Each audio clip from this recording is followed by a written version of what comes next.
రెండు తెలుగు రాష్ట్రాల ముఖ్యమంత్రులు చంద్రబాబు నాయుడు, రేవంత్ రెడ్డిల భేటీలో ఆసక్తికర సన్నివేశం చోటు చేసుకుంది. రెండు రాష్ట్రాల మధ్య అపరిష్కృతంగా ఉన్న పలు సమస్యలపై చర్చించేందుకు శనివారం హైదరాబాద్ ప్రజాభవన్లో వీరిద్దరూ సమావేశమయ్యారు. ఈ సందర్భంగా చంద్రబాబుకు రేవంత్ రెడ్డి తెలంగాణ ప్రజాకవి కాళోజీ నారాయణరావు రాసిన నా గొడవ పుస్తకాన్ని బహుకరించారు. చంద్రబాబును శాలువతో సత్కరించారు.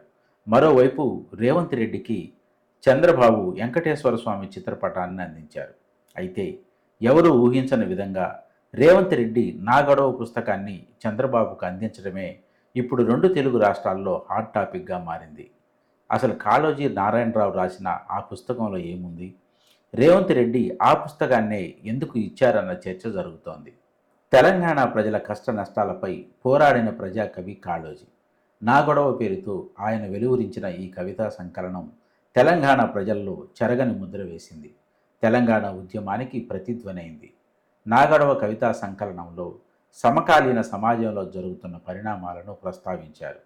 అన్యాయాన్ని ఎదిరిస్తే నా గొడవకు సంతృప్తి, అన్యాయం అంతరిస్తే నా గొడవకు ముక్తి ప్రాప్తి, అన్యాయాన్ని ఎదిరించిన వాడు నాకు ఆరాధ్యుడు అంటూ కాళోజీ ఈ పుస్తకంలో రాసుకొచ్చారు.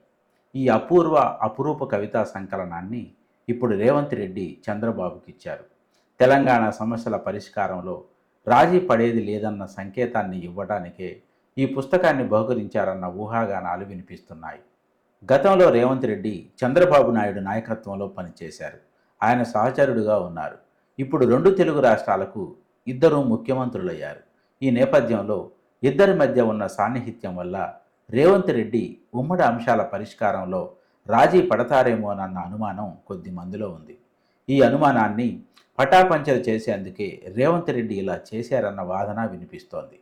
ఈ విషయంలో ఎవరి వాదన ఎలా ఉన్నా రేవంత్ రెడ్డి కాళోజీ నారాయణరావు రాసిన నా గొడవ పుస్తకాన్ని చంద్రబాబుకు ఇవ్వటం ఒక రకంగా రేవంత్ రెడ్డి ఇమేజ్ని పెంచిందనే చెప్పాలి. పెంచడమే కాదు, తెలంగాణ ప్రయోజనాల కోసం రాజీ లేని పోరాటం చేస్తానని, అవసరమైతే గొడవ పడతానన్న సందేశాన్ని కూడా ఇచ్చినట్లయింది.